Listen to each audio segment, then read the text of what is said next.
말씀은 공동체를 향하신 하나님의 뜻에 대해서 함께 나누려고 합니다. 복음과 공동체는 어떤 관계가 있을까요? 복음은 우리 개인을 구원하여 주시는 예수님의 은혜이기도 하지만 개인뿐만 아니라 공동체를 살리시고 회복시키시는 하나님의 놀라운 뜻이 담겨 있습니다. 그래서 우리가 내가 살고 우리가 함께 다 살아가는 것, 이것이 하나님이 이 땅에 예수님을 보내주신 큰 이유이기도 합니다.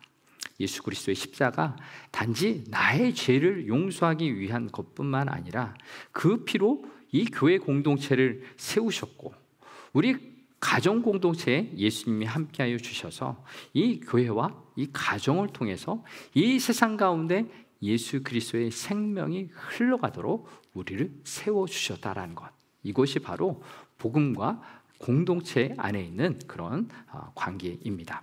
그래서 오늘도 우리를 복음 안에 부르셨어요. 그리고 우리를 공동체를 세우는 한 분 한 분으로 예수님께서 축복하시고 함께해 주신 줄 믿습니다. 우리가 평상시 살아갈 때 매우 바쁘게 살아가죠. 아침부터 저녁까지 바쁘게 살다 보면 이런 생각을 할 때가 있습니다. 나만 잘 살면 되지, 내가 건강하면 좋지. 물론 맞는 생각입니다. 내가 잘 살아야 누군가도 돕고 함께 살아갈 수 있지만 나만 잘 살면 되지라는 생각을 하다 보면은 자칫 개인주의로 빠지기 쉽습니다. 공동체를 외면하고 등한시하기가 쉽다라는 것이죠. 하나님의 뜻은 나를 통해서 내가 살고 있는 가정을 살리시고 또 내가 속한 교회와 삶의 여러 이웃들을 살리시기를 원하시는 하나님의 뜻이 있다는 것을 늘 기억해야 합니다. 우리가 함께 믿음 생활, 교회 생활을 하더라도 같은 교회에 생활하고 앞뒤 좌우로 평상시 내가 앉아있는 그 앞뒤 지휘의 분들이 계시지만 그분의 이름도 모를 수 있고요, 그분이 어떤 환경에 처했는지, 가족은 어떤지, 어디에 사는지 도통 모를 때가 있습니다. 우리가 일부러 무관심해서 한 것은 아니겠지만 우리 안에 이제 우리 공동체 안에 있는 이웃들을 향해서 관심을 갖고 형편을 묻고 또 아픈 상황과 그런 어려운 상황이 있다면 함께 울고 기도해주고 관심을 갖고 하나님 뜻 안에서 세워나가는 우리가 되어야 할 것입니다. 오늘 본문 속에 나오는 느헤미야가 그런 삶을 살았습니다. 느헤미야는 페르시아의 한 수도 도산성에 살고 있었어요. 느헤미야는 유다가 멸망한 지 약 140년이 지난 바벨론 이후에 페르시아 왕국에 사는 사람입니다. 140년이라면 약 3세대가 이상이 지난 것인데 포로기가 지난 지 140년이 지난 생활입니다. 우리말로 하면은 이민 온 지 140년의 역사, 3세대 정도 되었으면은 어떻습니까? 고향의 말, 내 나라 말도 잊어버릴 것이고 문화나 사고방식도 완전히 다른 생활을 하고 있는 거예요. 그런데 느헤미야는 고국 예루살렘의 일에 대해서 관심을 갖고 하나님 앞에서 그 공동체를 위해서 기도하고 있습니다. 이 시대에 하나님은 어떤 사람을 원하실까요? 찾으실까요? 공동체를 향하여 관심을 갖고 기도하고 하나님 뜻대로 세우기를 원하시는 그 한 사람을 찾고 계십니다. 오늘 말씀을 통해서도 우리가 하나님 편에 서고 공동체를 위해 관심과 기도와 하나님 뜻대로 간구하는 우리가 되길 바랍니다. 오늘 본문을 통해서 공동체를 향하신 하나님의 뜻, 첫 번째, 공동체를 향한 사랑에서 하나님의 뜻은 시작됩니다 라는 메시지입니다. 사랑의 반대말이 무엇이라고 생각하십니까? 네. 네, 바로 맞추면은 재미가 없는데 아무튼 무관심인데요. 보통 우리가 생각할 때 사랑의 반대말은 미움, 이렇게 생각하기 쉽습니다. hate, 나 너 미워해 라고 이야기하는 것일 수 있는데요, 사실 이 미움은 아직 그 사람에게 관심이 있는 거예요. 그렇죠. 그 사람의 어떤 행동이나 말이나 그것에 내가 반응을 하고 있고 그것을 싫어하고 있고 심지어는 그것을 이제 어떤 행동으로 말로 드러날 수 있는 거죠. 영향력이 그대로 있다라는 거예요. 그런데 오늘 본문에 나오는 이 느헤미야는 자기가 속했던 고향 140년이 지나서 자기도 가보지도 않았고 어떤 사람이 살고 있는지도 아무것도 모르는 그 예루살렘 공동체를 향하여 관심을 갖고 있습니다. 오늘 본문에서 2절에서 그 관심으로 안부를 묻고 있습니다. 2절의 말씀 같이 한번 읽어보겠을까요? 시작. 내 형제들 내 하나님 하나니가 두어 사람과 함께 유다에서 이르렀기로 내가 그 사로잡힌 남은 유다 사람들과 예루살렘 형편을 물은즉. 아멘. 고향 땅에서 온 형제 하나니와 두어 사람이 있는데 그 사람에게 물어봅니다. 무엇에 관해 물어보았느냐? 아직 포로에 잡히지 않은 고 예루살렘에 남아있는 유다 사람들은 어떠한 형편인지, 또 유다 그 예루살렘의 성은 어떠한지 그것에 관심이 있어서 안부를 물었습니다. 왜 느헤미야는 예루살렘에 있는 사람들과 그 형편을 궁금해 했을까요? 사실 느헤미야는 예루살렘과 아무 관련이 없어요. 이미 140년 이상 거리적으로, 물리적으로, 관심적으로, 문화적으로 소통하지 않는 삶이었고요. 특별히 페르시아 왕국에서 왕 옆에 높은 위치에 있어요. 오늘 12절에 보면 왕의 술 관원장이라고 표현하고 있는데, 왕의 술을 따라주려는 그런 역할이 아니라 왕과 매우 친밀한 관계로 왕을 독살하려는 그런 음모가 있는지 보살피는 경호의 역할도 하고, 왕이 음식을 들면서 흐뭇하게 대화를 나누는 아주 중요한 역할을 했던 사람이에요. 한마디로 포로이면서 성공한 사람이에요. 이민자로서 크게 높이 올라갔다는 거죠. 그러니 예루살렘에 대해서 물을 이유도 없고 알면 뭐하고 몰라도 그만인 그런 삶을 살아요.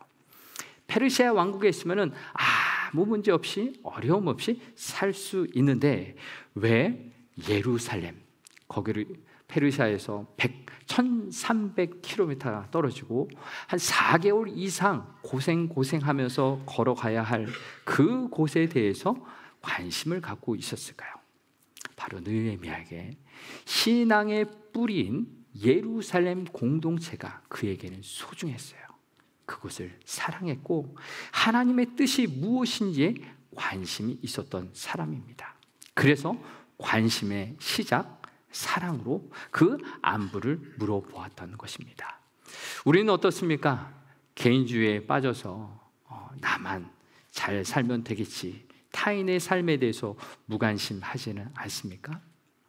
그러나 하나님의 사람은 공동체를 향해서 관심이 있고 어떻게 살아가고 있는지 그 사랑을 잃지 않는 사람입니다. 느헤미야는 자신의 눈으로 보지도 못했고 누가 있는지도 아무런 관계가 없는 그 예루살렘을 향하여 하나님의 마음을 품고 관심을 갖기 시작했어요. 하나님의 일은 관심을 갖는 것이고 관심은 이렇게 질문으로 표현됩니다. 우리들은 어떻습니까? 먼저 묻는 사랑을 하고 계십니까? 옆에 분에게 한번 이렇게 훈련해 볼까요? 요즘 어떠세요? 잘 지내세요? 예, 요즘 어떠세요? 잘 지내세요? 한번 물어보세요.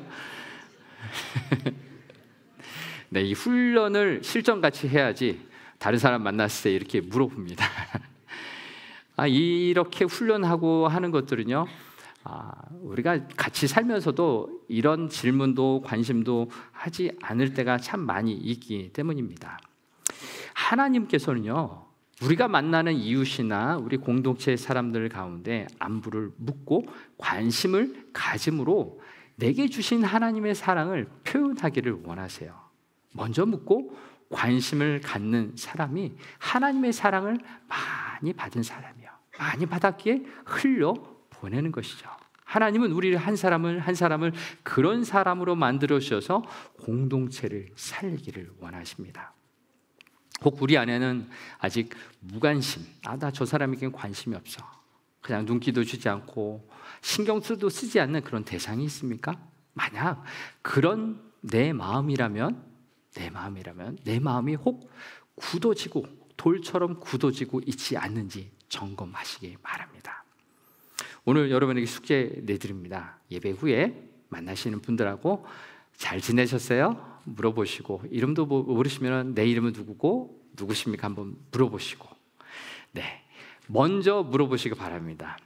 다른 분이 먼저 말한 것들은 카운트하지 말고 3분 이상 하시고, 이번 한 주간 살아가시면서 다른 공동체 만나는 분들에게 잘 지내셨습니까? 요즘 힘들지는 않으세요? 어떠세요? 물어보시고 하나님 사랑 나누시기 바랍니다. 그런데 물어본 것으로 끝나는 것이 아니라 더 중요한 것이 하나 더 남았어요.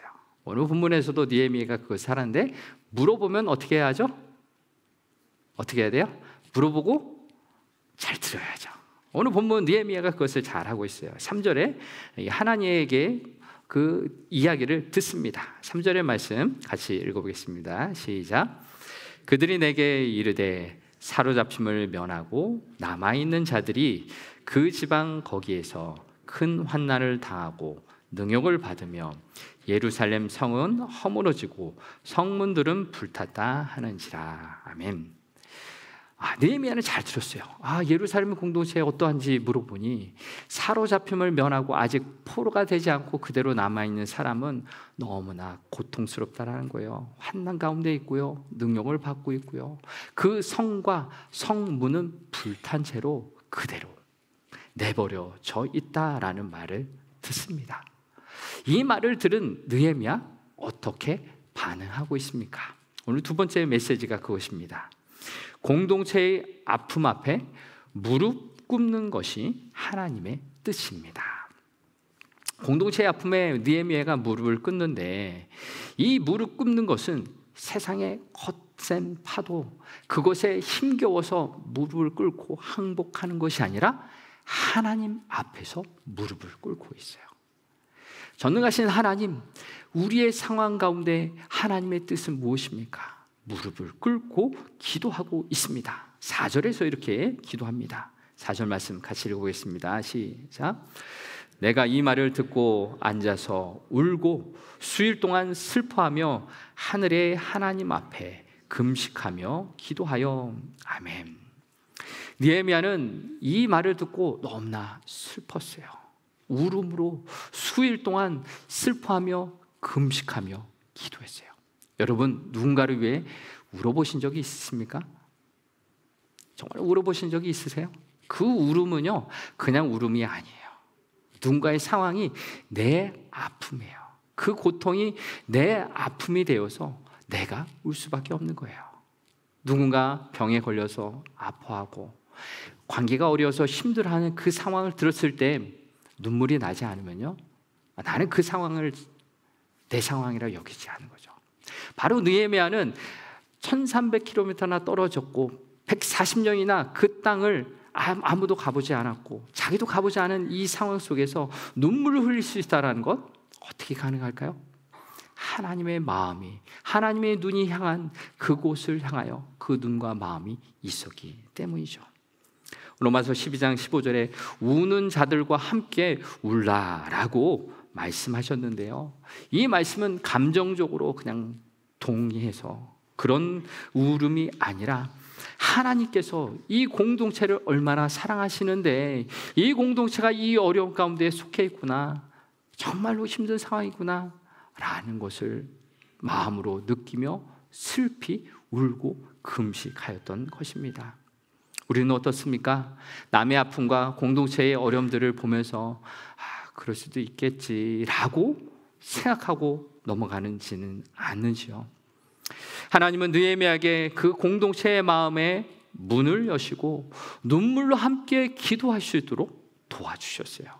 느헤미야는 어떤 종교 지도자도 아니었어요. 그냥 정치가였어요. 그냥 평범한 성도였어요. 그런데 이 문제의 상황을 들은 다음에 그것을 가지고 하나님 앞에 기도하기 시작했습니다. 통곡하며 울었어요. 금식하며 기도했습니다. 이 기도했던 모습이 하나님의 그 사랑을 가지고 무릎 꿇었던 그 모습입니다. 그의 기도의 내용을 살펴보면 회개의 기도였습니다. 오늘 본문 6절의 말씀입니다. 같이 읽어보겠습니다. 6절 시작.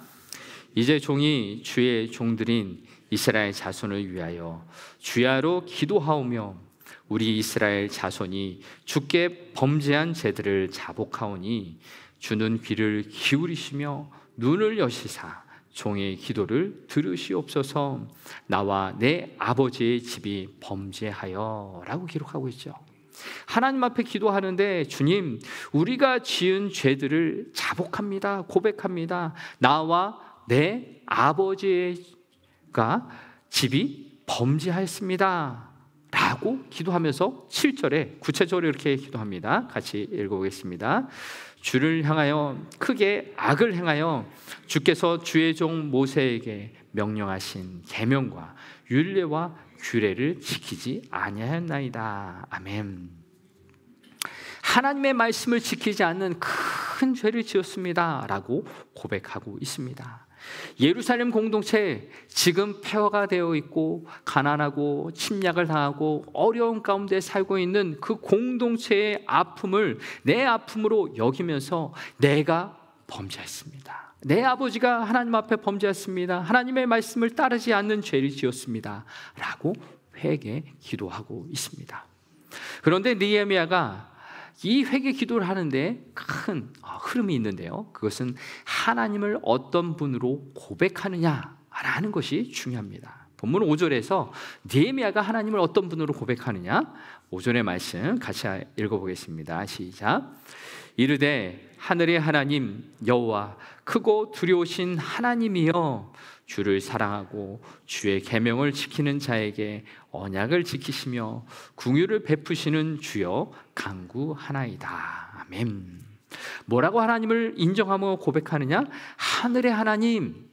이 말은 이 모든 것을 다스리시는 하나님이십니다.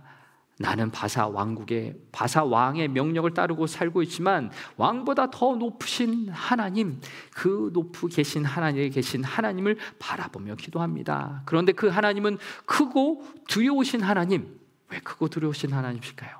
하나님의 말씀을 따르지 않으면 징계가 있기 때문에 크고 두려우신 하나님이에요. 그런데 거기서 끝나지 않고 이어서 이렇게 고백합니다.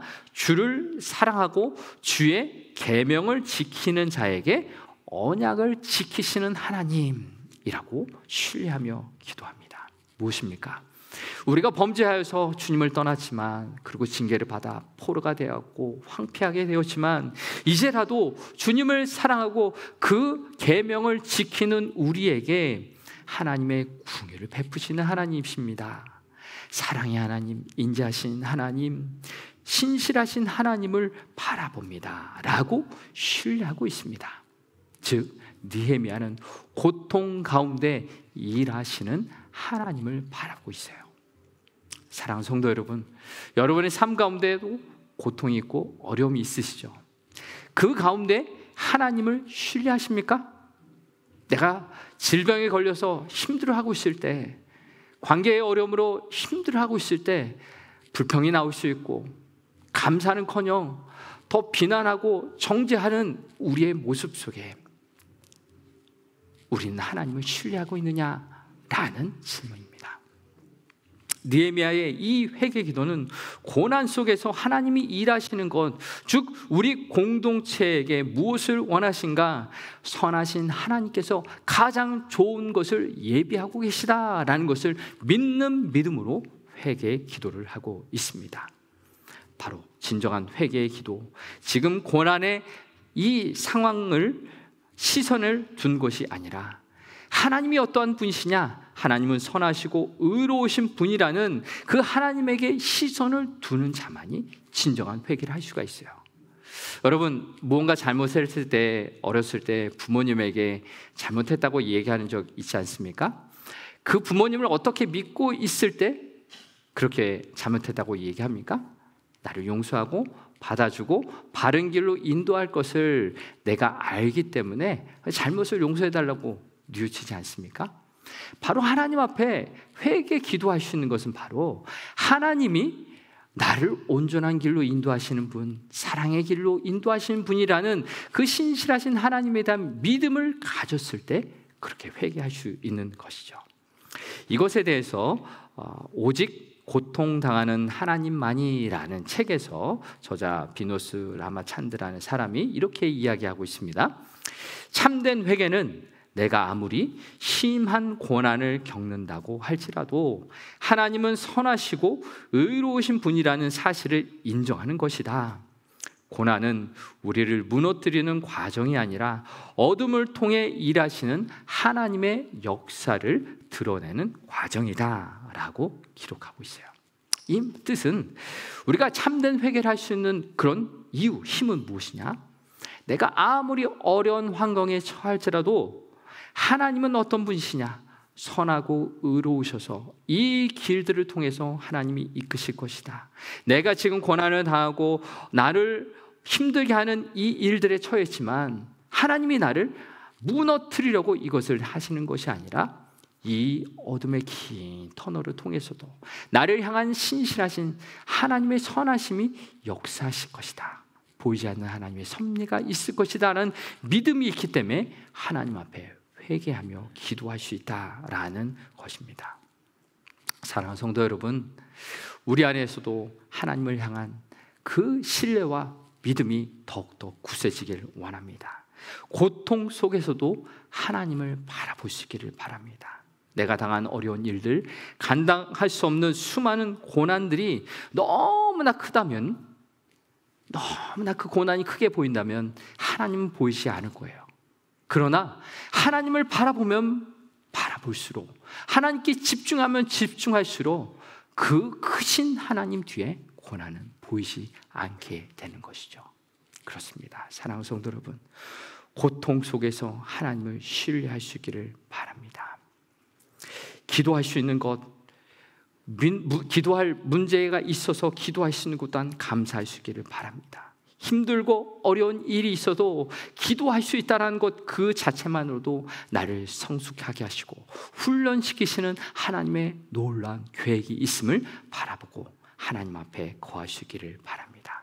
하나님이 선하신 분이시다 라고 고백하는 사람은 지금 이 고난의 상황들은 선하신 하나님의 섭리 안에 있다 라는 것을 고백하게, 깨닫게 되는 과정입니다. 그러면 하나님은 이 선하시기 때문에 이 어둠을 통해서도 하나님의 선하신 길로 우리를 인도하고 계시다라는 것을 확신하게 됩니다. 우리의 이 확신의 믿음 가운데, 하나님을 고백하는 가운데 하나님 앞에 나아갈 수 있기를 바랍니다. 이 기도를 드리는 저와 여러분을 통해 우리의 가정이 살아나고 우리 교회 공동체가 하나님의 긍휼을 얻는 귀한 우리가 되길 바랍니다. 오늘 마지막으로 주시는 하나님의 뜻은, 이 공동체의 회복은 하나님의 말씀과 뜻을 붙드는 데 있다라는 내용입니다. 느헤미야는 하나님이 선하신다라는 것을 믿으며 기도했을 뿐만 아니라 그가 마지막으로 오늘 본문에서 기도했던 것은 하나님의 뜻대로 기도했던 것입니다. 오늘 기도는 8절에서 이렇게 이어집니다. 8절의 말씀 같이 읽어보겠습니다. 시작. 옛적에 주께서 주의 종 모세에게 명령하여 이르시되 만일 너희가 범죄하면 내가 너희를 여러 나라 가운데 흩을 것이요. 아멘. 모세에게 명령했던 신명기 28장과 레위기 26장 등에서 경고의 말씀하셨어요. 너희가 범죄하면 내가 너희를 여러 나라 가운데 흩을 것이다. 포로가 되게 하고 잡혀가게 할 것이다. 느헤미야는 이 모세가 했던 말이 현실이 된 것을 경험한 사람이잖아요. 우리가 하나님 말씀을 따르지 않고 반역하고 우상을 숭배했더니 우리가 포로가 되어 예루살렘 공동체는 무너진 채로 이 140년이 흘렀구나. 이것이 하나님의 말씀대로 됐구나 라는 것을 인정하게 돼요. 그런데 이 하나님의 심판을 인정할 뿐만 아니라 하나님께서 회복시켜 주실 것이라는 그 약속의 말씀을 붙들고 계속 기도합니다. 9절의 말씀입니다. 같이 계속 읽어보겠습니다. 시작. 만일 내게로 돌아와 내 계명을 지켜 행하면 너희 쫓긴 자가 하늘 끝에 있을지라도 내가 거기서부터 그들을 모아 내 이름을 두려고 택한 곳에 돌아오게 하리라 하신 말씀을 이제 청하건대 기억하옵소서. 아멘. 모세가 한 말씀 중에서 회복의 은혜가 있게 하는 말씀을 기억한 것이요, 이제라도 하나님의 말씀 계명을 지켜 행하면 우리가 어디에 쫓겨났을지라도 하늘 끝에 있을지라도 하나님의 그곳부터 다시 불러 세우시겠다. 약속하여 주신 예루살렘 공동체를 다시 돌아오게 하시고 세워주실 것이다 라는 그 약속의 말씀을 붙들고 느헤미야는 계속하여 기도합니다. 이것이 하나님의 말씀, 하나님의 뜻이었어요. 그 약속의 말씀을 붙들고 느헤미야는 계속하여 기도합니다. 단지 예루살렘 무너진 성벽을 건축하기 위해 기도하는 것이 아니라 하나님의 말씀대로 이 공동체가 다시 세워질 것을 확신하며 신뢰하며 기도하고 있습니다. 고통 속에 일하시는 하나님을 붙들었던 것이죠. 성도 여러분, 아브라함 링컨을 아시죠? 미국의 대통령. 남북 전쟁이 한창 중일 때 어떤 사람이 링컨에게 이렇게 물어봤습니다. 하나님은 남쪽의 하나님이십니까? 아니면 북쪽의 하나님이십니까? 이 질문에 아브라함 링컨은 이렇게 대답했습니다. 내 가장 큰 관심은 하나님이 내 편이신지가 아니라 내가 하나님 편에 서 있는가 하는 것이다. 하나님이 내 편에 되시기를 기도할 것이 아니라 내가 하나님 편에 서 있기를 기도해야 한다라는 말을 했습니다. 전쟁이라는 치열한 싸움 속에서 하나님 나를 도와주세요 라고 기도할 수 있겠지만 아브라함 링컨이 기도했던 것은 그것이 아니라 내가 하나님 편에서 하나님의 뜻을 알고 행하길 원합니다 라고 기도했던 것입니다. 이 말은 종종 우리가 하나님의 이름을 갖다 놓고 내 계획, 내 욕심을 이루어주세요, 내 편이 되어주세요 라고 기도하기 쉽다라는 것을 말해주고 있습니다. 그렇죠? 우리는 하나님을 내 편으로 끌어들이며 애쓰기보다, 다른 사람을 내 편으로 만들기보다 내가 하나님 편에서 하나님의 말씀대로 기도하고 순종하며 살기를 원합니다 라고 기도해야 합니다. 내 중심적인 내가 원하는 것을 구하는 것이 아닌 하나님께서 약속하신 그 말씀을 붙들고 이 공동체에 하나님의 선하신 뜻이 있음을 믿사오니 우리가 하나님의 말씀을 따르고 순종할 때 우리를 회복시켜 주옵소서. 우리의 가정을 당신의 것 삼아 주시고 당신의 나라가 이루어지는 데 사용하여 주옵소서. 우리는 그렇게 기도해야 합니다. 우리의 기도를 하나님 앞에 내어 맡기며 하나님의 말씀을 붙들고 그 뜻에 순종하며 하나님 편에 서는 우리가 되길 소망합니다. 이제 오늘 말씀을 마무리하고자 합니다. 공동체를 향한 하나님의 뜻에 응답하는 우리가 되길 원합니다. 우리는 예수 그리스도의 복음으로 우리를 하나님의 사랑 가운데 불러주셨어요. 그 이유가 무엇일까요? 우리를 복음으로 불러주신 이유, 나를 살리시는 그 복음, 나뿐만 아니라 우리 공동체를 살리시는 하나님이시라는 거예요. 나로 인해서 내가 먼저 살고 우리의 가정이 살아가고 또 우리 교회 공동체가 회복되어지고 하나님께서 맡겨주신 복음의 사명을 감당하기 위해 우리를 부르셨다라는 것, 그것을 기억하시기를 바랍니다. 7월 1일에 진행되는 1:1 그림전도 양육 세미나, 하나님께서 여러분에게 또 주신 선물이라 믿습니다.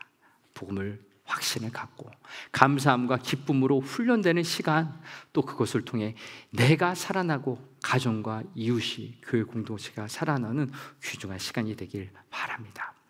오늘 느헤미야의 말씀을 통해서 우리는 하나님의 공동체를 향한 하나님의 뜻을 살펴보았습니다. 공동체, 그 공동체를 향한 관심, 무관심이 아니라 어떻게 살아가고 있는지 관심을 갖고 질문하고 듣고 또 그 상황을 나의 아픔으로 여기고 함께 눈물로 무릎 꿇고 기도하는 우리가 되길 원합니다. 그 기도 가운데 내가 잘못했습니다. 회개하며 하나님 앞에 나아갈 때 하나님의 말씀을 붙들고 다시 기도하오니 우리 공동체 가운데 하나님의 말씀으로 다시 돌아가 하나님께 기도하고 하나님 앞에 나아감을 통하여 하나님이 주시는 회복의 은혜를 누릴 수 있도록 우리 가정 속에 우리의 교회 공동체 가운데 하나님 일하여 주옵소서. 기도하며 회복의 은혜를 누리는 저와 여러분이 되길 바랍니다. 이제 함께 주신 말씀 붙들고서 기도하고 찬송하며 나아가도록 하겠습니다. 우리가 이 시간 기도할 때 내가 누구에게 관심을 갖기 전에 하나님이 나를 사랑하셔서 내게 찾아오셨던 그 하나님의 사랑을 기억하며 기도하길 원합니다. 내게 아무도 말을 걸어주는 사람, 내 안부를 물어주는 사람이 없을 그때 하나님은 먼저 나에게 찾아오셨어요. 너 괜찮니? 잘 살고 있니? 지금 많이 힘들지는 않니? 우리에게 물어보시고요. 우리의 마음을 쏟아놓을 때 우리의 기도를, 우리의 마음을 알아주시는 하나님이십니다. 그분이 예수 그리스도세요. 나를 위해 십자가에 물과 피를 흘리셔서 나의 아픔을 안단다. 너의 상황을 내가 다 안다. 너를 무심히 지나치지 않고 너의 가장 연약한 것, 네가 홀로 외로이 있는 것 찾아오시고 살펴보시는 하나님이심을 경험하기 원합니다.